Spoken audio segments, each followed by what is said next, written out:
Morning, I'm Matt, and today we're going to talk about my tips for moto camping on a small displacement motorcycle. What do I mean by small displacement?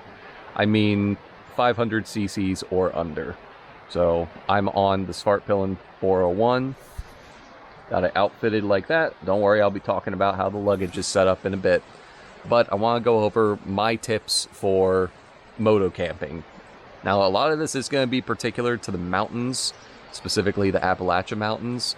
So those of you who live closer to the West Coast or maybe in other countries where it isn't as green, you don't have as many creeks and hills and mountains, some of this may not apply, but most of it will. Alright, so my first tip is going to be make sure you have your tools. Now, this doesn't have to be your entire toolbox. That obviously won't fit on most motorcycles, let alone smaller displacement motorcycles such as the Svartpilen, but have tools that you can use to fix your bike in a pinch. So for me, that equated to I'm going to bring some ratcheting wrenches. I'm going to bring a multi-sized hex tool right here. I think this one's brand is Gorilla Grip, so that's always done me well. Just some little vice clamps, a suspension spanner, an adjustable wrench, a little mechanical pencil, and multi-bit screwdriver. And of course there are some zip ties and shock cable in here. This is just a vinyl tool roll bag that I made for using like $3 worth of material from like a fabric store.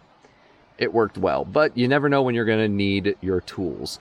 In my case, this came in handy because I discovered that there was an exhaust leak because this clamp right here had come loose. So they're on the side of the road, not a huge deal. Pulled out my tools, torqued it down, no more rattle, no more noise, and I was good to go. So tip number 2 is going to be run smaller trips at first. Start with just one night sleep stays, someplace where you want to visit.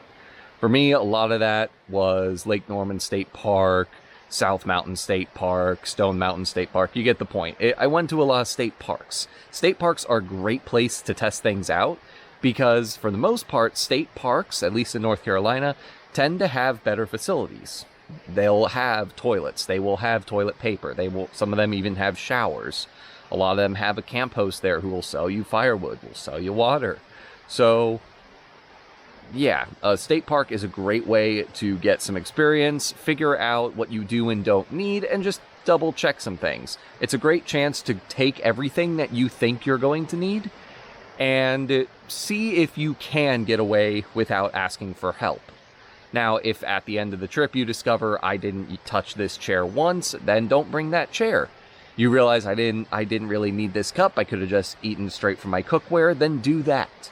You don't have to be married to all of your camping equipment. It's equipment. You can ditch it if you need to.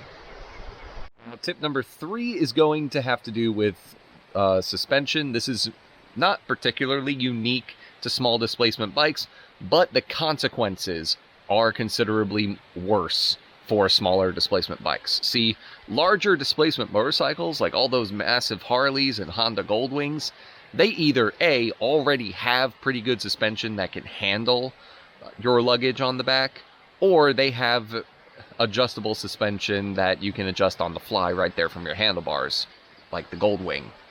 Us little Svartpilen owners and other small displacement bikes, we don't have that luxury. If our settings are not right, then you could have the same problem I did on one of my first test runs, where my bags nearly got torn to shreds because my suspension was too weak and it kept lowering too far and scraping the tires on turns. So make sure that you are double or even triple checking your suspension settings.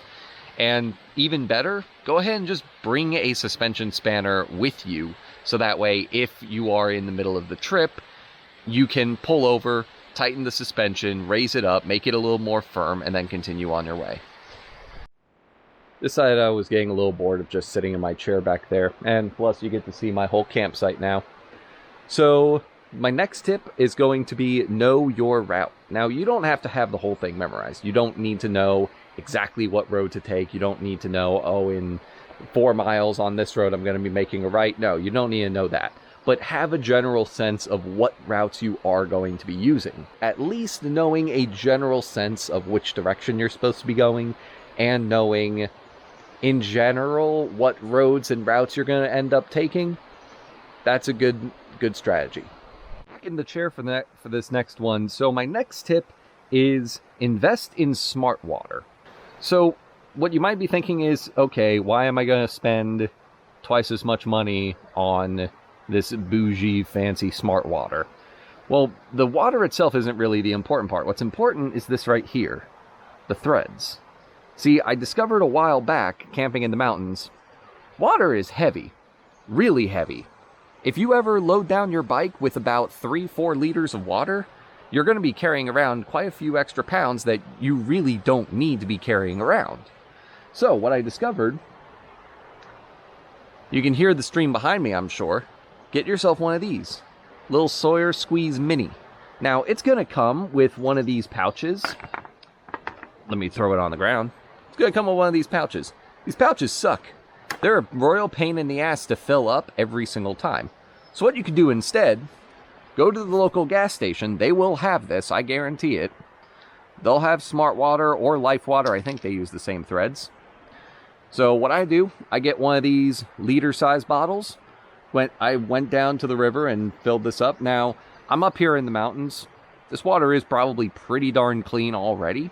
But these threads at the top happen to be the correct threads for the Sawyer Squeeze. How about that? So all I gotta do, it's a little bit too full. So all I gotta do, take my Sawyer Squeeze and thread that on. And if I really wanted to, I could drink straight from this bottle and I'd be totally fine. And for those of you wondering, how in the hell does this thing do such a good job? I don't know. All I do know is that 2 days ago, I was at Lake Chattooga. I don't know. It's in South Carolina.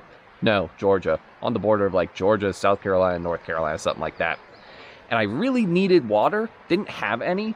So I went down to the lake, and this lake has boaters. It has swimmers. It's not exactly a clean flowing mountain river. And I used the Sawyer Squeeze and had about 1.5 liters of water from there. And I'm not dead.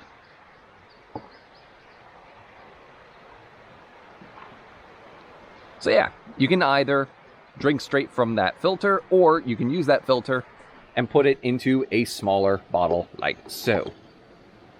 And it works.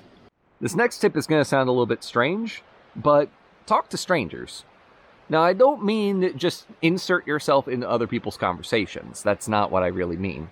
What I mean is, if you find yourself in a position where it's more awkward to be standing there doing nothing than to be talking, talk.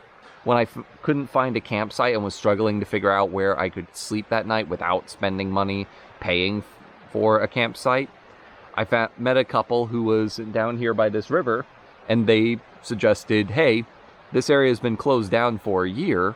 If you can get your bike down here, I'm sure you'll be fine. Just don't start a fire. And here we are. That's going to bring me to my final tip. No, that's not going to bring me to my final. My next tip, it's going to sound a little bit melodramatic, but have a backup plan. Have 2 backup plans. Because I can guarantee you, however good at planning you are, however well thought out this trip is, especially if you're on a smaller displacement bike, something will go wrong. Several things may go wrong. In my case, I have an issue where my saddlebags constantly want to swing into the wheels. So, stopped at a tool store and got a threaded rod to help mitigate that. Still happening? Grab one of my rock straps, run it across them from the top to help swing the weight inward, to swing the weight outward rather than inward. Have a backup plan. Can't find your campsite, or your campsite is not really traversable at this time? Then have a backup plan. Know where you can look to find more campsites. The road you want to take is closed down, have a backup plan. Know which direction that road was going to go, and then follow a different route that seems to go in that direction. Now, for gear, I can't really suggest any camping gear because it's very, very particular to the individual. For me, while I do like hammocks and tarps and camping that way, I was unable to... I knew that the places I was going to were going to be very buggy, and I knew that I wanted a net, and my hammock that has the bug net on it is just such a pain in the butt to put up. For me, this particular tent, for me, is a lot easier. It doesn't pack down all that much larger than a hammock and tarp anyways, so I just went with a tent. Some people disagree with that, some people do things different, and that's okay. If you decide I'm just way more comfortable in a hammock, then do that. Bring a hammock. So, yeah, do what is most comfortable for you. Just make sure that it is something that will pack down as small as possible. Obviously, don't go to Coleman and get one of those 6 or 8 person tents and then wonder why your bike is loaded down so much. You do have to be kind of smart, and you do have to pick stuff that is kind of small, but you don't exactly have to go with a bivy sack if you absolutely need to shed weight and shed some size. But a bivy sack is a solution, I suppose. Another tip for you has to do with food, kind of related to the water tip. See, for food, you have to be careful. You have to pick something small. And you honestly have to decide, are you willing to eat stuff that is cold, or do you have to eat something that has been cooked? Now, for me, for the longest time, I was totally content to just survive on nothing but trail mix. I would bring 2-3 different varieties of trail mix. I'd mix them up as I'd ride. And my breakfast was typically like a honey and nut trail mix. My lunch was some kind of Cajun and honey nut, and dinner was always some kind of Tex-Mex. I was fine with that. But I did start experimenting with using something a little different, using a little cookware set. And yeah, now I'll take maybe some ramen and some packages, some of those packets of tuna and packets of chicken that you can get that don't need to be refrigerated. You can kind of see, yeah, this is my food set. You can see it's running a bit low. It's because I'm about halfway through my trip. So I'll be home in about 3 days. So I don't need that much more food than that. The rest of my food is over there near my tent. But yeah, decide what kind of food you want to bring. And in my opinion, the way I tend to do things is breakfast is trail mix. Lunch is eating out someplace. We're not backpacking. We have the option to stop at a gas station. We have the option to stop at a restaurant. For me, I like to find a local deli and sit down and just have a sandwich. Usually a BLT. And then dinner is going to be just my ramen with either tuna or chicken thrown in for added protein and added sustenance.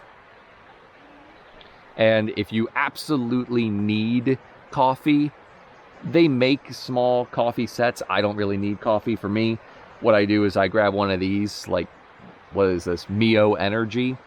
Because supposedly one squeeze has 60 milligrams of caffeine, which that's about right for a cup of coffee. So for me, I just give 2 squeezes of this into my water bottle, and I don't feel like I'm tired after that.